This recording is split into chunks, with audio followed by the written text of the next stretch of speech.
Hi, Mom. As human beings, we are perception creators. We create and influence the way that we're perceived by others based on several things like how we act, how we talk, and even how we carry ourselves. We also can create the perceptions for other people or other groups of people. That in of itself shows the power of language. We all possess the power to build or destroy with our words. Take, for instance, a simple question like, what do you want to be when you grow up? That's not that simple for every child, seeing how some children's futures are predicted for them based on their identities. This summer, my 15-year-old nephew, he spent a month. That's a nice picture, by the way. He spent a month with me and my family, and out of excitement, I told him that I'd be giving a TEDx talk. He was excited. He said, "Well, Uncle, what will you be talking about?" I told him growth. So through our conversation, I asked him, "Well, what is growth to you?" And this was his response. The depiction of development is growth. But as a young black man, it isn't that straightforward. Growth is difficult in a society where black people's mere omnipresence is entertainment for those who want to keep us inferior. They want to restrain us from living a prosperous life and restrict us to being known as just ghetto. But is that all that we are? Uncle, is that all that I will be? I want you to ponder for a moment on his words, because some of you may think the same way that I did. What shaped that? How did that formulate? You see, we live in a society that perpetuates stereotypes and otherness, where statistics are used to inform policies and enact laws. But the statistics only tell a small part of any story. But how do we become agents of change to start to alter those narratives? How can we create and inspire and give hope in others so they can see past their current circumstances and continue to dream?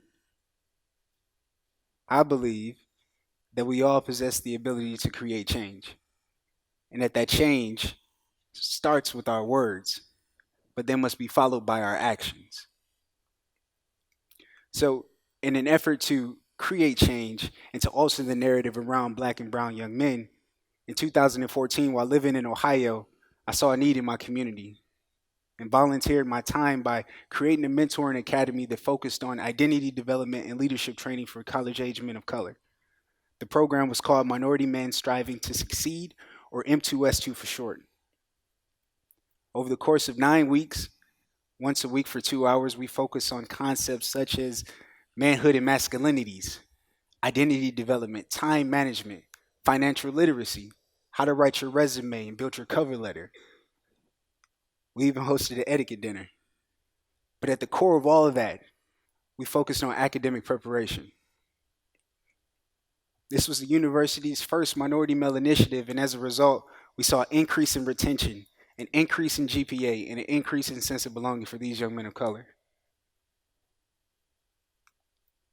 For some, the M2S2 program was an outlet and a safe space where they can escape the pressures of the world and focus on becoming the person that they wanted to be. It would be a place where they frequently would be told that they matter and that they belong. And for some, it was the first time where they felt like somebody cared about them, where they could laugh, but they also could cry. Through a community partnership, I had an opportunity to take a group of my M2S2 participants to a local elementary school to read and interact with male students. While we were there, one of my participants came to me with tears in his eyes out of excitement. He said, "Brian, thank you so much for this experience." Now, I had no idea why he was crying or why he was thanking me, but I knew that something powerful happened in that moment. He said that while he was there and he was reading with the young man, he saw himself staring back at him. And he realized that him being in college was bigger than him, that his success in college would serve as proof that that young boy, a 10-year-old child, could make it too.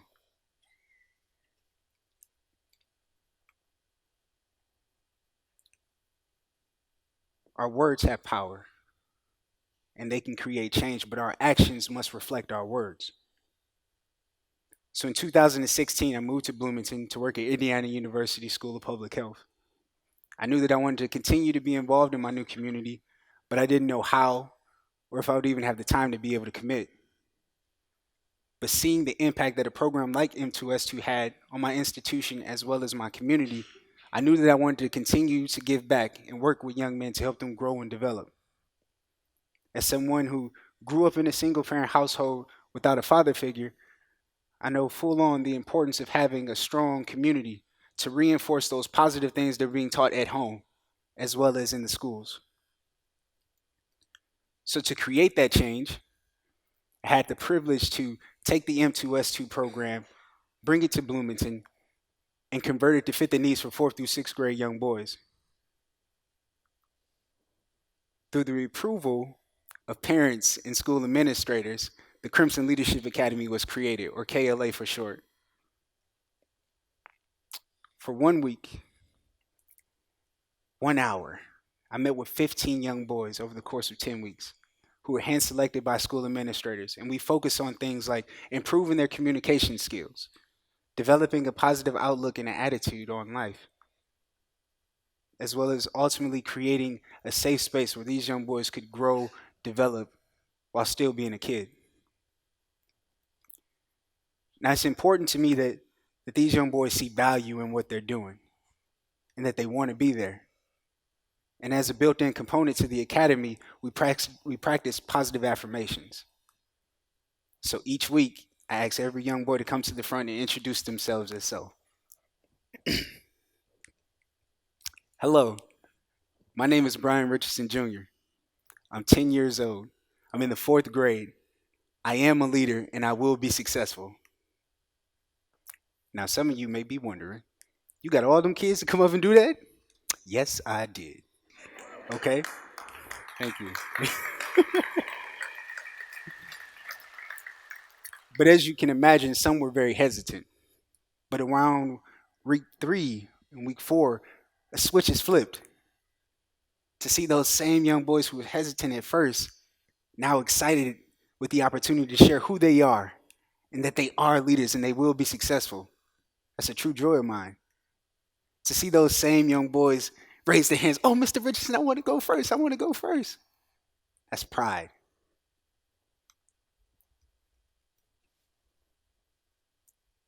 This process is truly inspiring.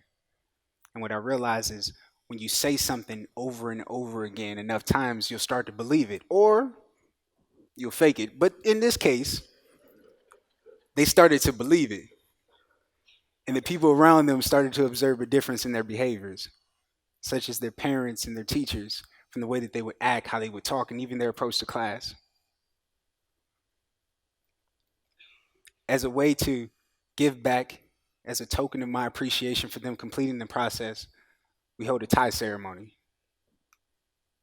where I have each, look at that, some nice ties, where I have each young man come up to the front, pick out their own individual tie, teach them how to tie that tie, and then they get to keep it at the end. It's a powerful moment in that room to see those little faces light up with the opportunity to learn this new skill, to see their confidence raised just by putting on that tie. That's priceless.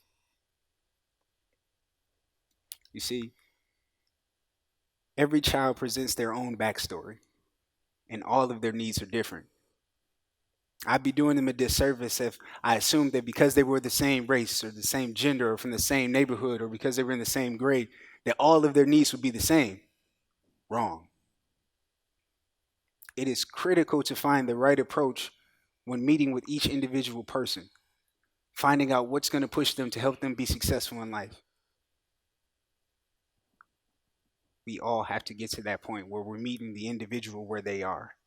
And we're not assuming because you look a certain way, here are your specific needs.